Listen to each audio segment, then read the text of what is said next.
Wabah penyebaran virus COVID-19 atau corona tidak hanya berimbas terhadap perekonomian, melainkan mulai berdampak pada banyaknya kriminalitas, terutama tindak pidana pencurian.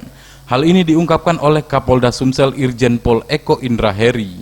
Ia mengatakan, tak dipungkiri wabah pandemi ini sangat berpengaruh, tak hanya kesehatan namun juga berdampak pada ekonomi masyarakat.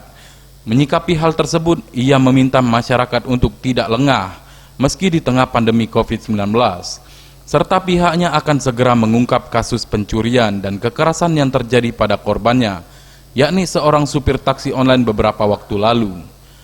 Polda Sumatera Selatan beserta jajaran akan terus menggalakkan patroli guna mengantisipasi tindak kejahatan di daerah tertentu. Tak hanya itu, ia juga mengingatkan agar warga tetap mematuhi protokol kesehatan selama wabah ini belum berhenti. Komentar sedikit ya, saya kira ini kan dinamika memang agak COVID-19 ini saya kira tidak hanya berdampak kepada kesehatan juga, tapi berdampak pada ekonomi masyarakat. Jadi saya kira dulu memang sudah ada kejadian itu yang kita ungkap.